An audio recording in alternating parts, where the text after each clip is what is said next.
How big is that? You're getting these different qualities that are just super interesting to explore. Of course, it's viola. I'll come to the viola, because violas need to get some love.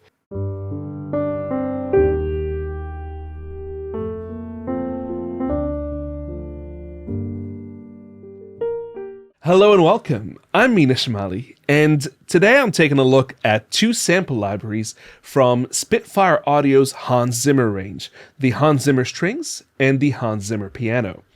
Now, I've had these libraries for a few years now, and I wanted to specifically talk about how I like to use them, because what really appeals to me about them is their multitude of microphone positions. It's not necessarily because I want to create this amazingly realistic three-dimensional sonic image, which is still certainly possible, but it's more that I like to lean into the characteristics of each microphone perspective and use it as its own instrument. I find that works really well in libraries like this, and yeah, this is kind of where my playground is with the Hans Zimmer range.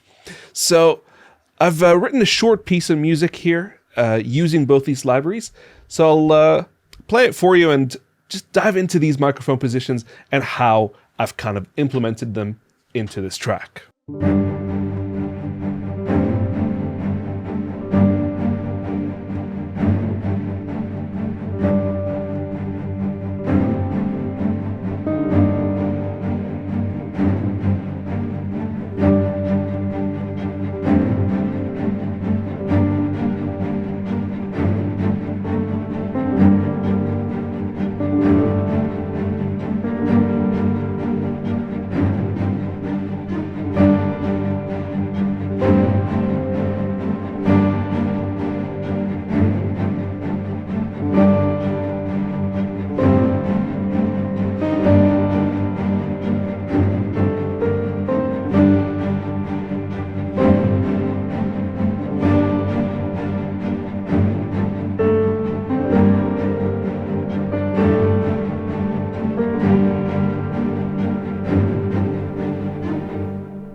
All right, so diving into the strings, the Hans Zimmer strings, you might notice in this track I've used multiple instances, but they're all based on the one patch, the 60 Celli, and that's one of my favorite patches in Hans Zimmer strings.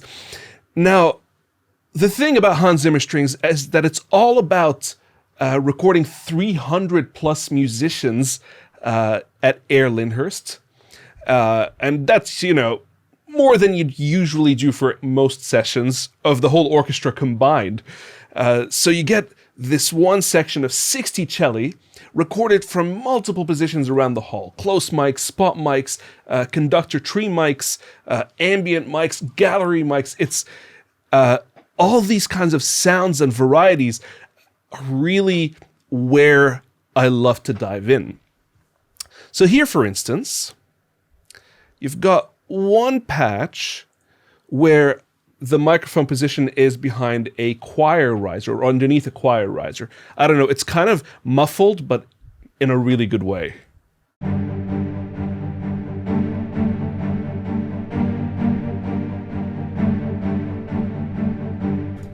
And it creates a really nice kind of bass holding pattern, so to speak. And then there's a few spot mics here that are kind of my engine, the thing that drives the track. And here are two spot mics of the 60 celli. It's all still the same patch.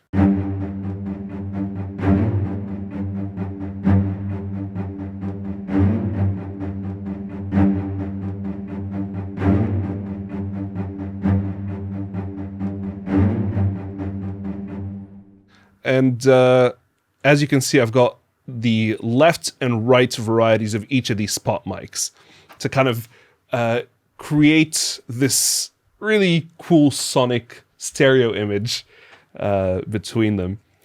And then on top of that, you have these two that are kind of doing this other kind of driving pattern.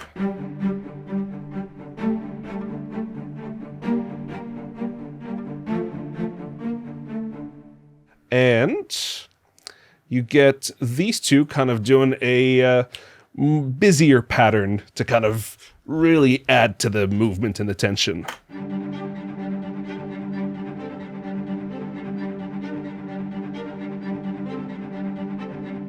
So you get the whole kind of engine running. I call it an engine, and it sounds like this.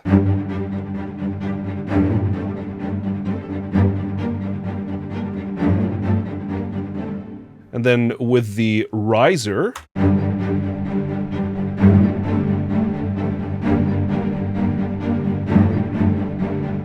kind of acts like a glue for the whole thing for me, which is why I like its mellower quality. So you get the riser celli kind of doing this, the basic kind of idea, and then the little spot mics kind of doing these very specific movements around it.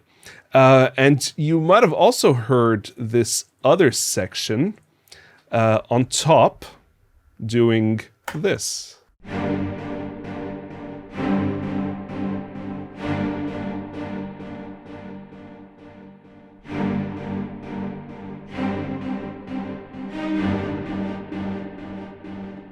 And that's that same 60 celli short patch,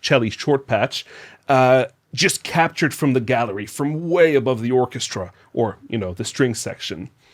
And you just apply a few delays and effects around it, and it kind of fits really interestingly into the rest of the patch. Now, there's also the piano that forms the other center of the patch, the center of the track. And I lean into different varieties. So here, for example, one of my main kind of grounding elements is the super soft patch. And each of the piano, it's the same idea. This piano is a Steinway captured at AIR Lyndhurst from many microphone positions, including the gallery, including just a little further or a little closer to the piano. So these are spot mics on here, and just kind of the lower set of dynamics, so you just get that really intimate cinematic quality.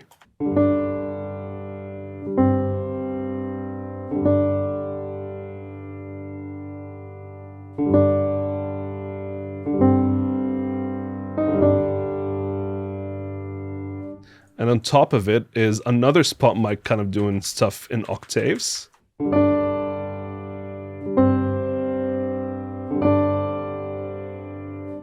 But then there's also this room mic. And I kind of really like this specific room mic.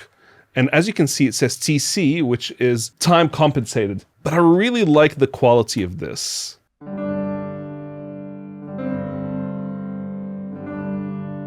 And it's really fun to play, and you combine them.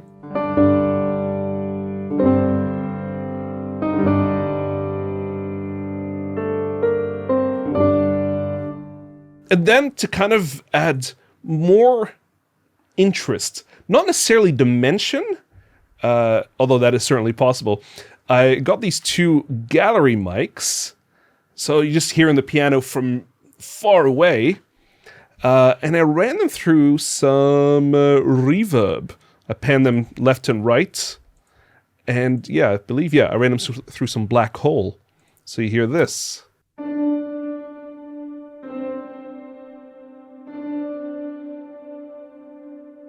And I treat each of these individually and play them individually. So I'm not necessarily just getting one instrument with different perspectives. I'm almost getting a piano ensemble, so to speak. So you hear the piano, all the pianos in this track.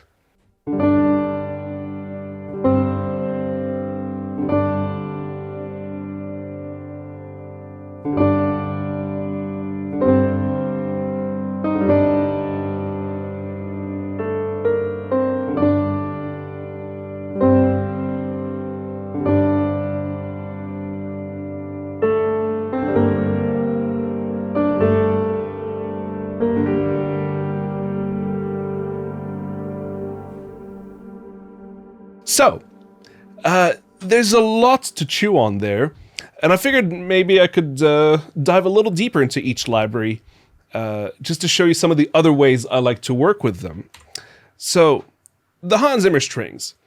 I might just dive into the microphone positions again. And how it comes loaded is with the tree mic, right? And this is just the shorts patch. There's multitude, an abundance of patches in each of these libraries, but the short is probably where a lot of people gravitate to in terms of modern cinematic scoring, because, you know, that's an idea of the Hans Zimmer sound. It's, of course, much more advanced than that, but I find that the celli are like where the Hans Zimmer kind of sound seems to live.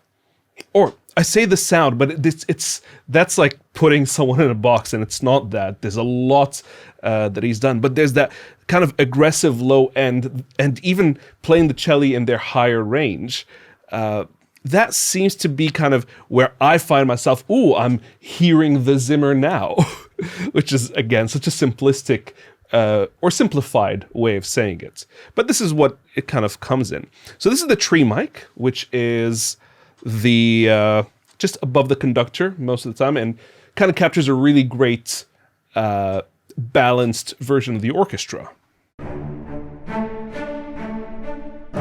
Of course you play it in D, because it's Hans Zimmer, and, you know, Hans Zimmer likes to play in D, by his own admission.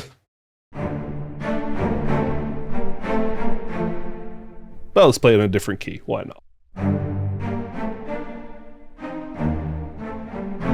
You can play out on either keyboard, really.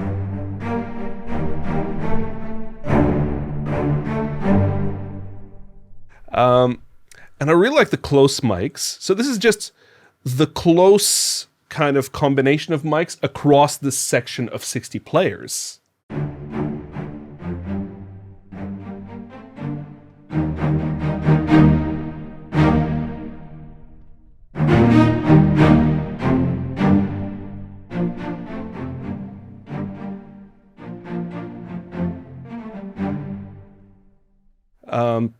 And then I get the ambient mic, which is further away.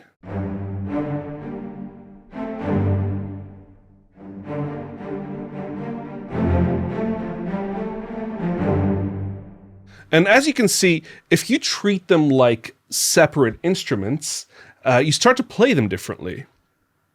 So the outriggers are just kind of like the tree mics, but wider.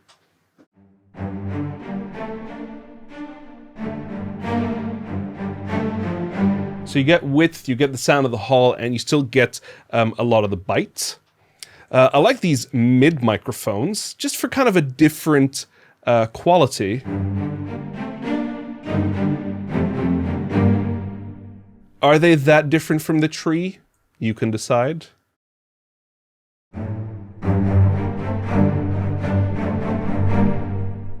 You know, I could combine them or play different parts on them, and they would feel different in the same way. Maybe you've captured a different array of mics from a similar distance, but that kind of gives you more of an option.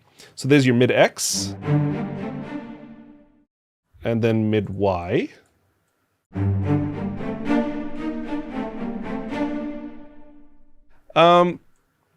The differences start to get subtle with, components of the same position, but the Z, I like it because it feels a bit gritty and dirty.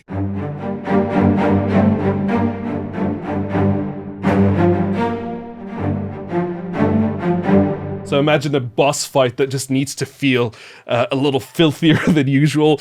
You kind of load this up, and that's what it sounds like. Then you get this 808, which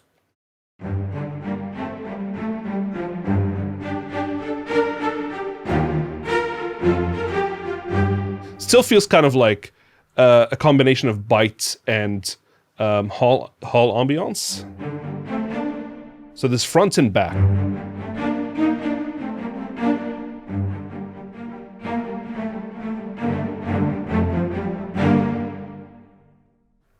Again, so the differences might seem subtle, But once you start putting them together in context and playing different parts on them, it's almost like you're getting this division, this divisi within the section. And this is all just the one patch, and I really like that.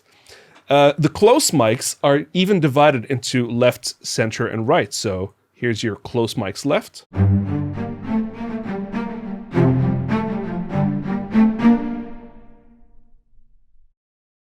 And here's your center.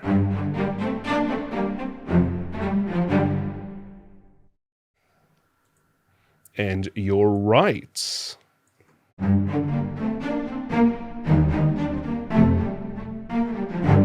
So imagine playing 3 different parts and having them firing off from different sides of the orchestra or different sides of the cello section. That's really fascinating to me, the ability to do that. Because what I find is that each of these closer mics, and then the spot mics do this even more, they start to zoom in on a handful of those 60 players and really kind of, just turn your focus and attention to them. Here's that gallery mic, way above the orchestra.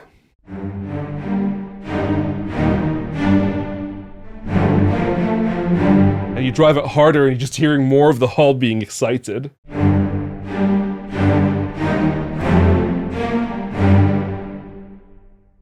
And then the riser, which is strangely one of my favorites because it's mellow. It's almost like you've got mutes on them, but it's not the same sound. But I really like what it does.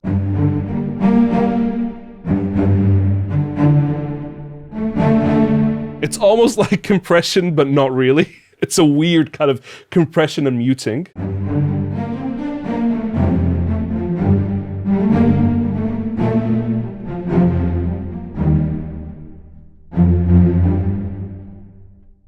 And then you get into the spot mics, and this is just where I live with Hans Zimmer strings, because you get like 11 mics, so that's 60 divided by almost 11. So you're just kind of zooming in on like 5 to 7 players with each microphone.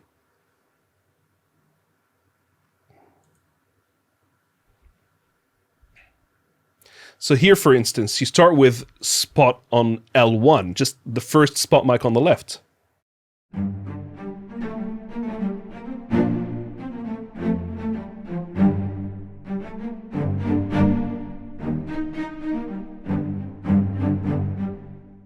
And then L2 sounds completely different.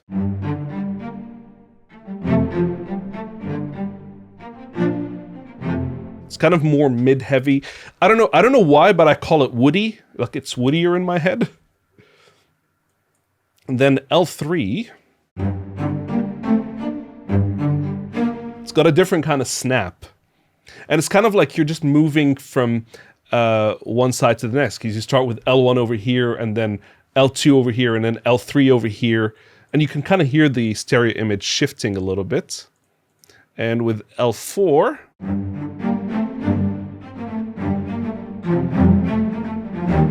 And that's what I feel like you can do. You just play all these different parts on different spot mics, and they feel like they're just those different players kind of playing together.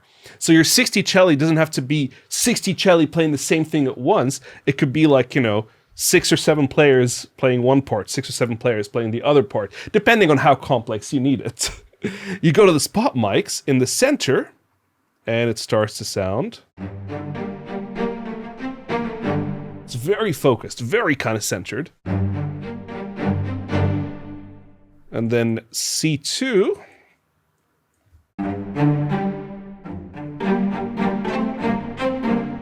They start to have a different kind of snap. And you might notice here, this is the tightness knob. And that kind of gives you kind of how far into each sample you can offset. So I find that even with these different spot mics, different tightness values can serve the sound in a bunch of different ways. So spot C2 was... And then C3...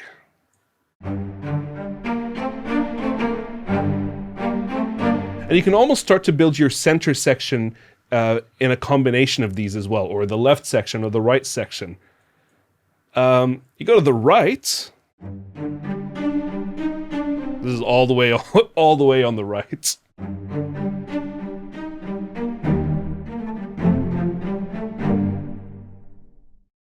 And then R2.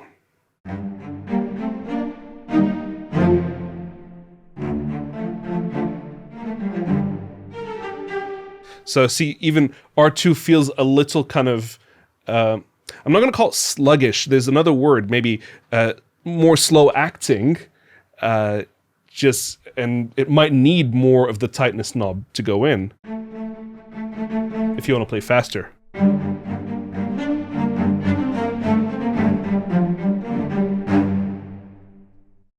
So I'm just going to put that back. And then R3.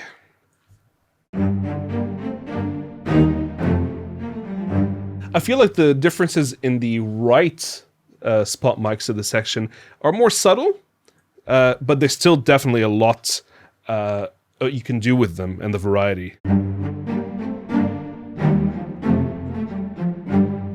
So that's 11 different mic positions and maybe 11 different sets of players within your 60 Celli.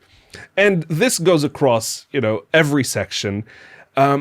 With the shorts specifically, what I found is when trying to program parts like this or play in parts like this, especially faster parts, because of the way you record 60 odd players at a time, their attack times are going to be different.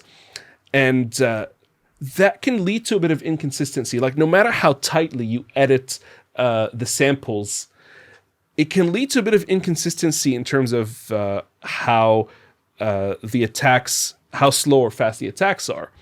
Because by its very nature, that variety is what gives a section its big sound.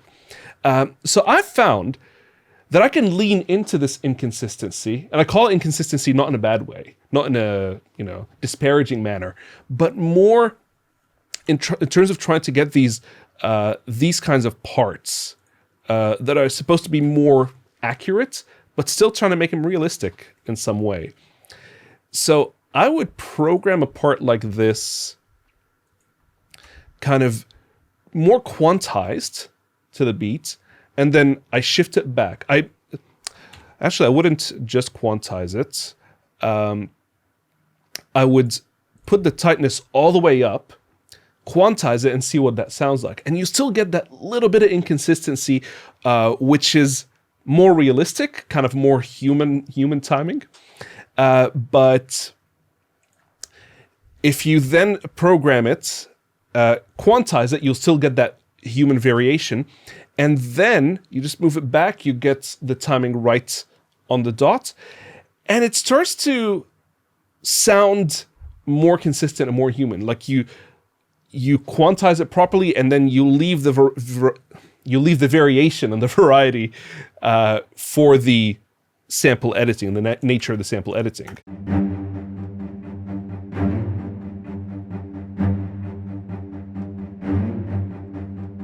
So this is technically quantized and just shifted forward. Of course, a lot of people will use plug-in delay compensation. I tend not to do that, not for any reason, I just don't. But it's a good piece of advice to keep in mind. And the other piece of advice is round robin reset, which you can set over here. And that means that every time you're firing off those round robins, which is like all the different variations of the same note, they're recorded multiple times, so you don't get that machine gun artificial effect. You put a round robin reset at the beginning of your arrangement or beginning of your part, and that means every time the round robins are going to play in the same pattern, in the same cycle. Like, you're not firing off different round robins with different inconsistencies happening through it. So that's the 60 Celli short, but the same kind of principle applies in any kind of patch across the library. So with the 60 Celli, I'll stay with them, you get these super Flautando kind of patches. And the idea of getting 60 players to play something super soft gives you something like this.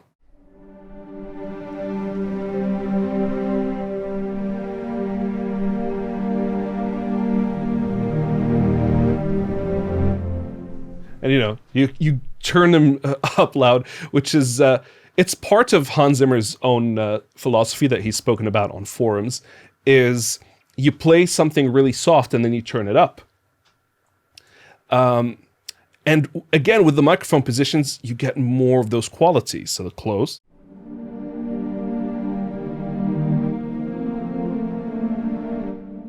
And then you get something like the gallery mic on something like this.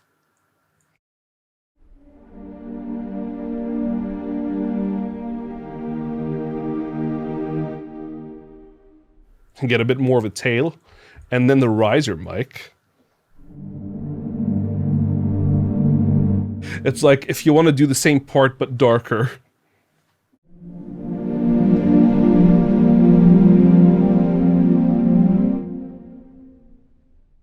The spot mics then create a whole other world within this. So spot L1.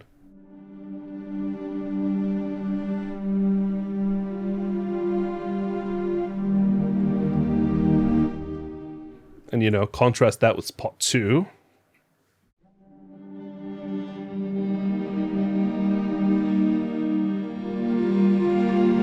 You're getting these different qualities that are just super interesting to explore.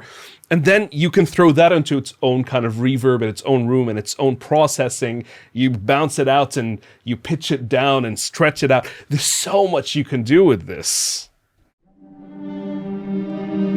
I would say L2 is probably one of my favorite kind of spot mics. I don't know what it is about those particular Celli. But what's really cool is that you can also swap the stereo image, so left, right. And then you can kind of move the signal to be mono. Which means you're not stuck with where the spot mics are. You can always play around with them and get creative with your mixing. So this same patch is spot 3, L3.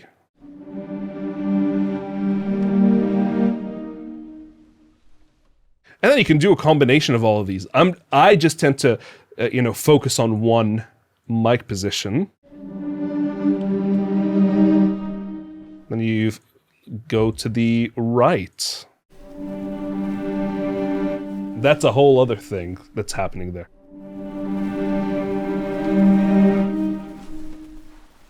I'm not sure if it's meant to be capturing all that shuffle.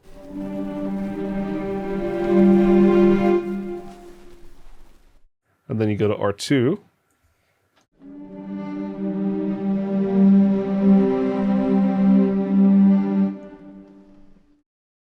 And R3. I tend to go to the R and the L, the right and the left. I don't know why I kind of skip the center. It's because usually I'm leaving the center for something else. So yeah, so there's a lot there. You take it to the Col Legno Tratto. And that's even quieter and just more vibey.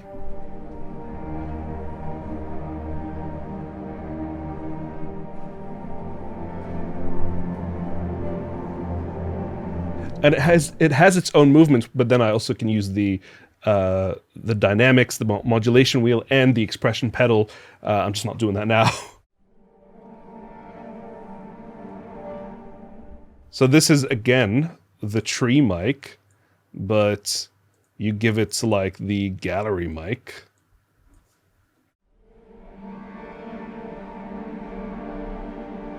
It has its distance to it.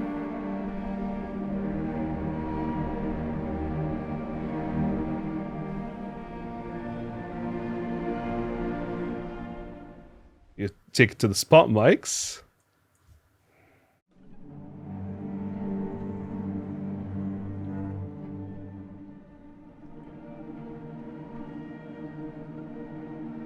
And just that movement, if you even just bounce one of these notes on its own and then, you know, process it as audio, there's so much you can do with it. And then resample it, put it back into a sampler. There's so much you can do with it. Listen to this.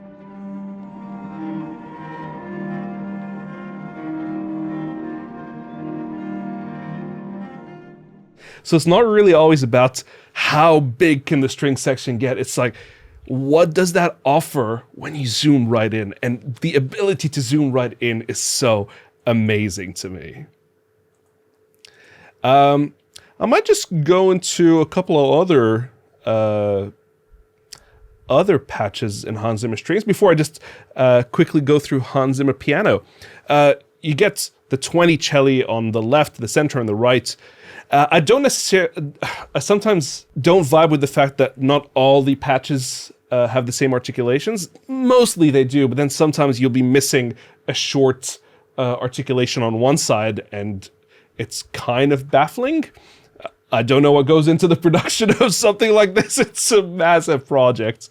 And it continues to be updated, but yeah, it's it can be a bit ridiculous. So 20 celli. Let's say harmonics in the center. And as you can see, the spot mics and the close mics follow suit, so you won't have access to spot mics on the right if this is a center patch.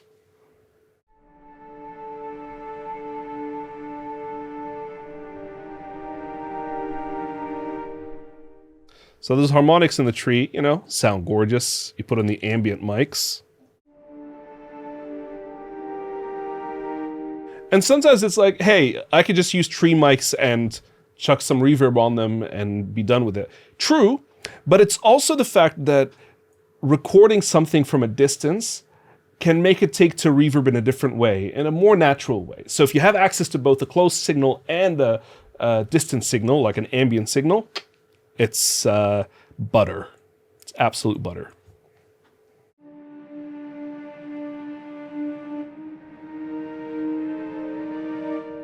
So there's so much in there, and you take that to the spot mics, because that's where I live. It's the spot mics.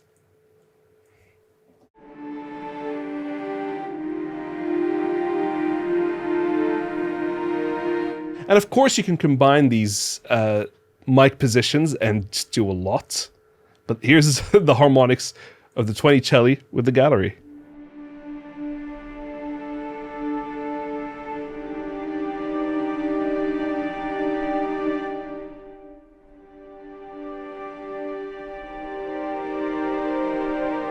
Now, this is probably more unrealistic. I don't know that we'd be playing harmonics this way. But yeah. If I just quickly go through some violins. 60 violins. You get those short patches going.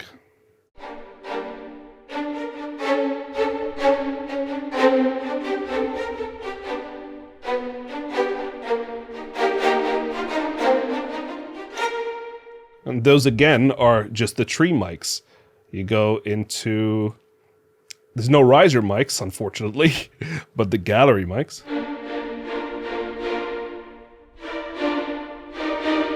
And that just becomes another color you can layer in, for me, in the way that I use them.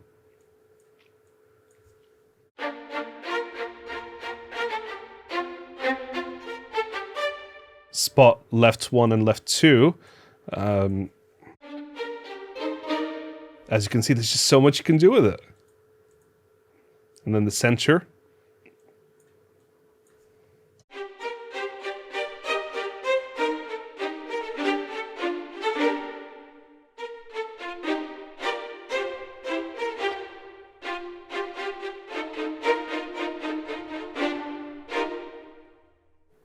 And you go to the right.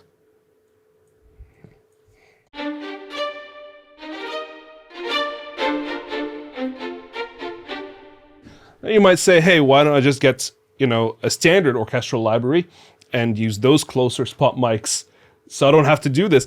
That's absolutely possible and valid.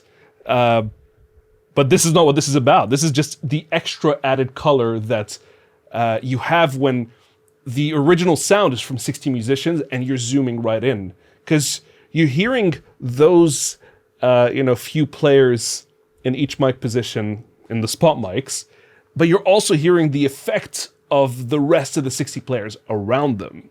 And that's something that's hard to replicate in the virtual world. The basses, 24 basses down here, of course it's viola, I'll come to the viola, because violas need to get some love. Here's some Col Legno basses. And 24 basses just slapping on the strings, right? How big is that?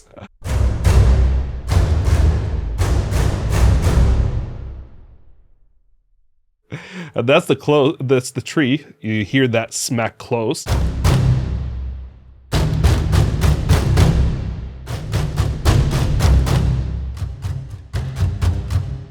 That's a big sound.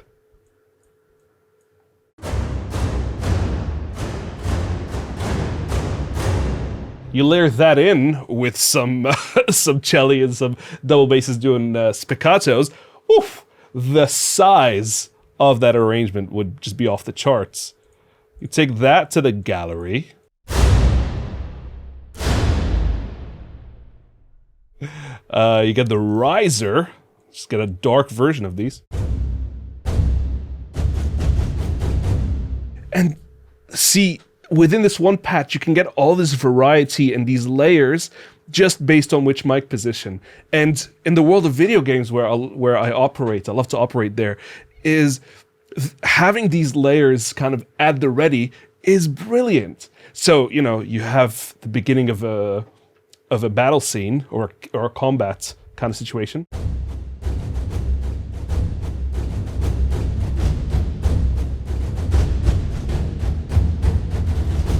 You do that with the riser, and then you kind of give it the the tree as a separate. And then you start layering in the gallery as things get more intense. There's so much you can do with it. Then you get the spot mics to kind of like give you all the, hey, like, you're battling enemy type 1, you're hearing this. That, I don't know, I'm just making up a situation. You're battling enemy 2, you get this. Or they're doing these interlocking parts, which are really cool. And then, you're battling this kind of enemy, start going to the center. So much that can happen there. And this is what I'm talking about. Using these microphone positions as separate instruments can be so amazing. And there's, of course, a lot more that happens in the low end with the double basses. But you get something like the violas, 20 violas wide. There's violas wide and viola center, which is just brilliant.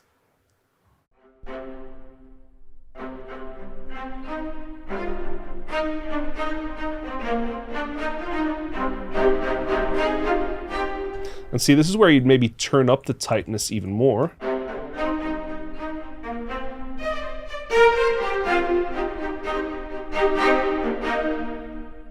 That's really cool. That's with the tree, you get the close mics.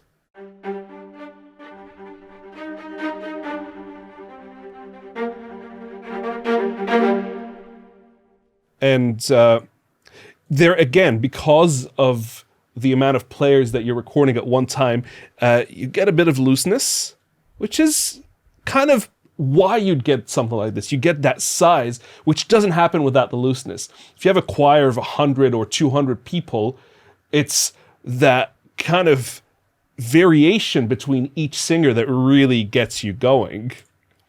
So you go to the spot mics on this viola.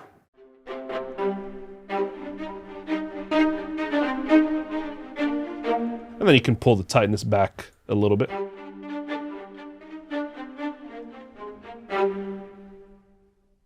So yeah, you get the kind of sound quality of these violas. You go to the right.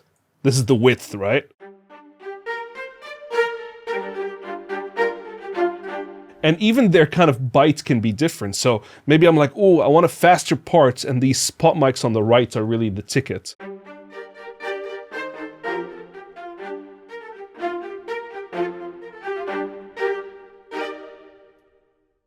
And of course I'm playing them in a very unrealistic way. But there's so much that can be done. You go to the violas at the center, and the shorts, they'll even sound different because it's a different arrangement of players in the hall. So right now with the tree,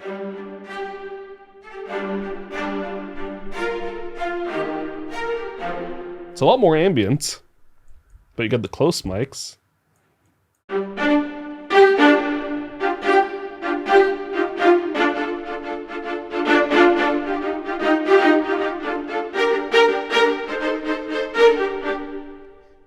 And you get right up to the spot mics. Ooh, spot mics are in the center. There you go.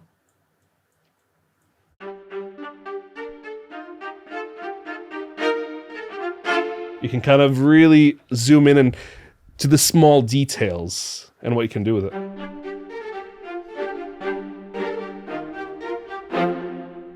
Beautiful spot mics, and they can get really loud.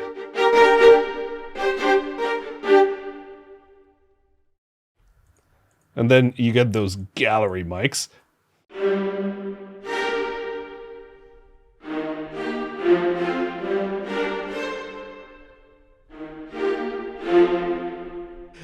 There's a lot of options. A lot of options in there. Let's play another one here. It's a different kind of pizzicato. Strummed pizzicato. Super quiet. We get the close mics.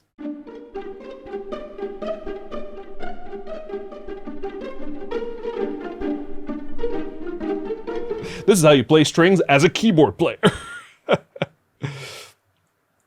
But if you go into some spot mics right here, you really hear the detail.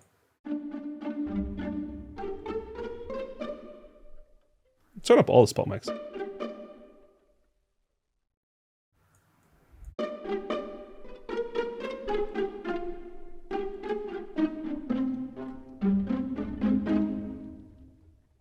So that's Hans Zimmer strings. It's all about the mic positions for me. And here's the same deal with the Hans Zimmer piano. Because, you know, one of the main kind of patches front and center is your full and bright, which has, you know, one of the spot mics, one of the mid mics, one of the room mics, and one of the surround mics. And, you know, it sounds really beautiful.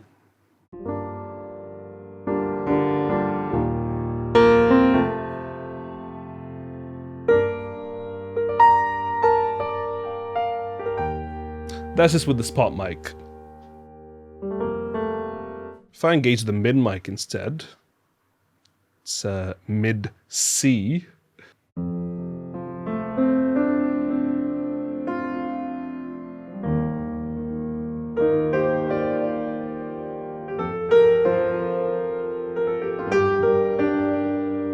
You start playing it a little differently. Here's that room mic.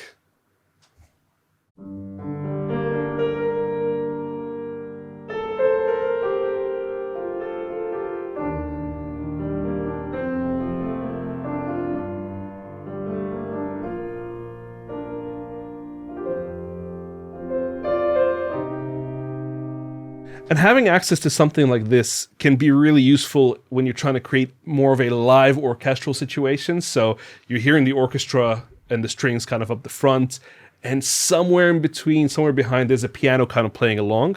And then you get the surround mic for just even more distance.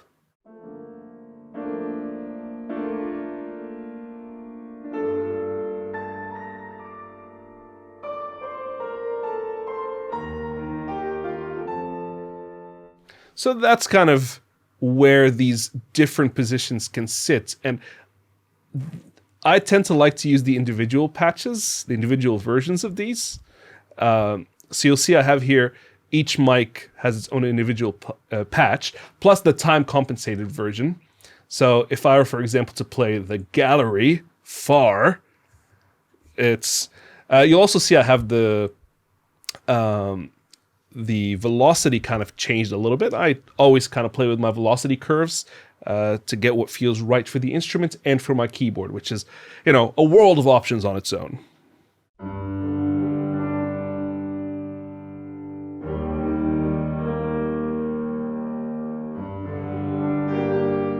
You're playing a piano from a distance, and then you get the time compensated, which just means the attacks are kind of lined up with all the other the closer mics, so that if you're playing together, you're getting that one shot. You're not getting the multiple distances affecting the sound.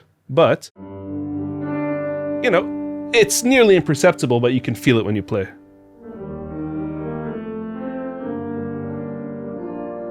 Because it's really more if you start putting them with the spots and maybe with the tree, you do the time compensated version.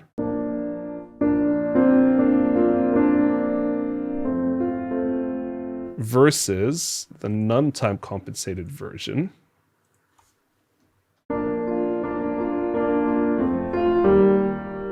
It becomes kind of more realistic, but maybe less desirable for your arrangement, depending on what you need. But I just love playing with these things on their own. So the mic, just the room mic. I don't know what it is about this mic, but I just really like it. It's a really great balance, just all in the one mic signal.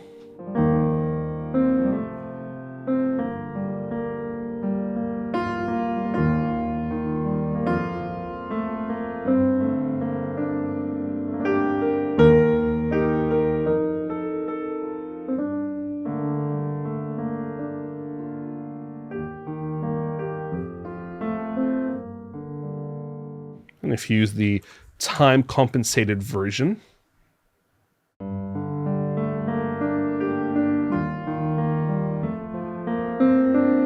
it's really cool. Use the tree, which is your conductor's position.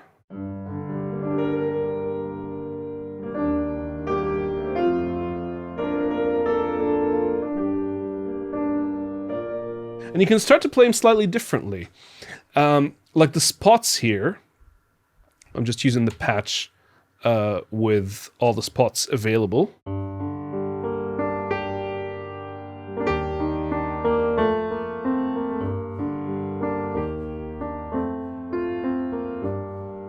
Because what you're also getting in these spots is a little bit of the reverb of the hall, but it's faint, and yet it still has some effect on the sound. So that was spot A. Spot B.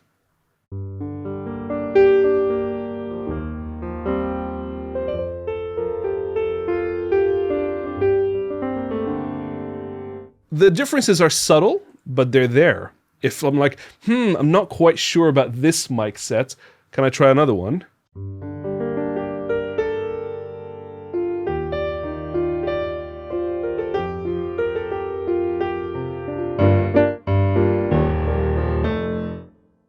And then you try mic D.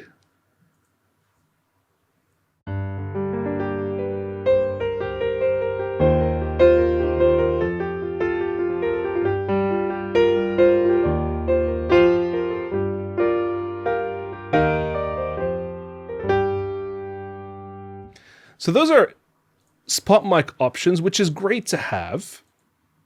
And it's a similar thing with the mid mics, which are just a little further away. But you can hear the difference almost instantly.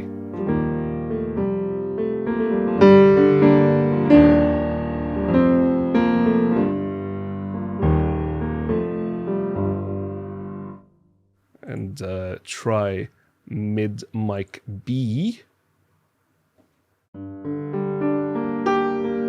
Start to hear a bit of difference in the distance a little bit, in the distribution a little bit.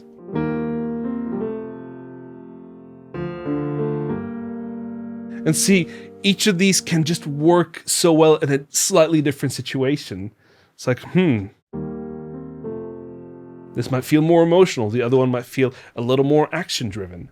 I don't know, it really depends on what you want, but that's how I like to kind of operate with each of these options. You know, a little more room in there. which can sparkle kind of on top of an orchestra.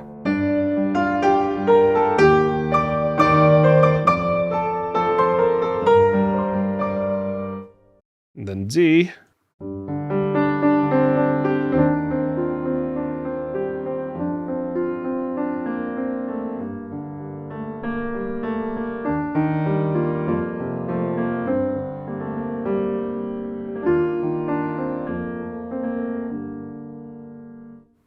So there's a lot of room to play in these mic positions and options. You play something like the surround.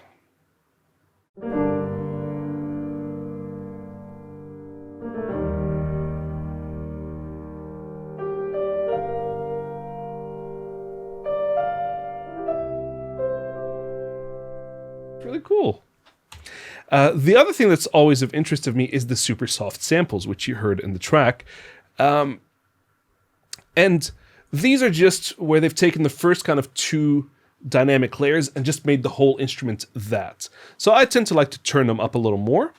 And I gravitate more towards the low and weighted, because that's spot mic B, and that's where I'm kind of like to live.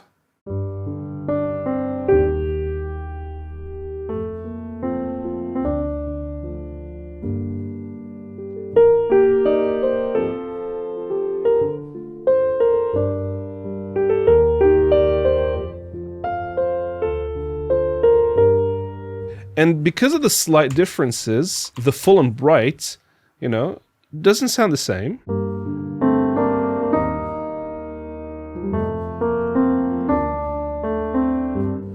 I don't know why, it sounds a little more present, as if I were playing these soft dynamics on a real piano. I mean, it all sounds like a real piano, but something about that full and bright really works in that range. The light and bright, which is spot mic C.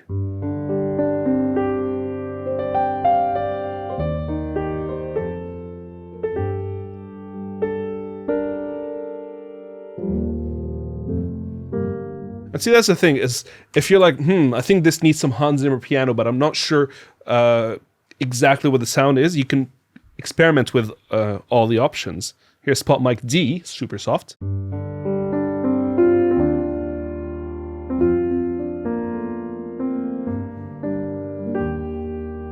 And that can depend on what else is in your arrangement, because maybe there's instruments that occupy a certain frequency range that is less emphasized in one of these microphone positions, and, you know, gives you a bit more to play with in terms of choosing the right microphone position before you start kind of mixing and shifting things around.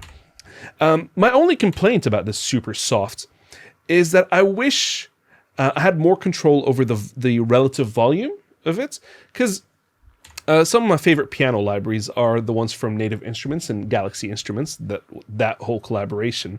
And there's this beautiful little knob here called Dynamic Range, and this other knob called Color, because, you know, if you play this instrument, and, you know, these pianos tend to be my go-to for most of my writing. You know, if you make it soft so it's just, you know, focusing on those lower dynamics. And then you change the dynamic range, so like the softer ones are a bit louder still. I still get to hear that low detail while accessing the different, you know, velocities just within those little dynamic range.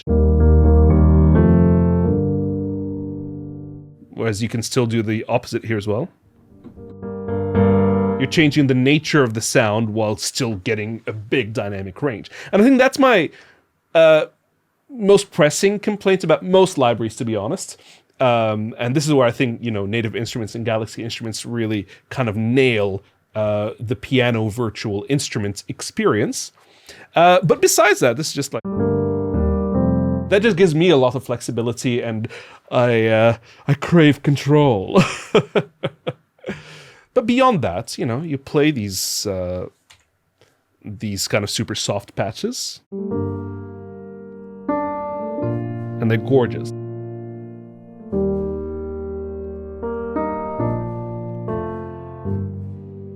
And the question with that dynamic range thing could be, hey, why don't you just apply a compressor? And while that is a fair kind of comment, it's not the same when you're applying this dynamic volume adjustment at the sample level, at the individual sample level, versus when applying it to the output of an instrument. The whole experience becomes different. And the whole sound kind of becomes different as well, because you're not actually processing the samples just in terms of the output.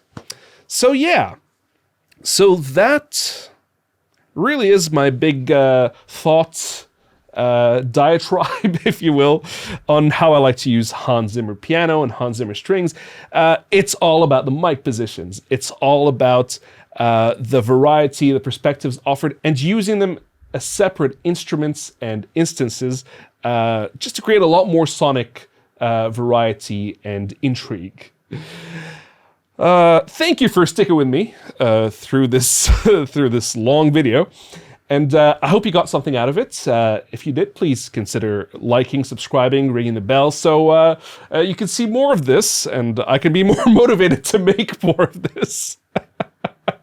I lead a busy life, busier than I want. But I love doing this and I'd love to be able to do more. So yeah, hang around and let's have a conversation about this, about maybe your experiences with the Hans Zimmer strings and the Hans Zimmer piano, what you kind of like to do.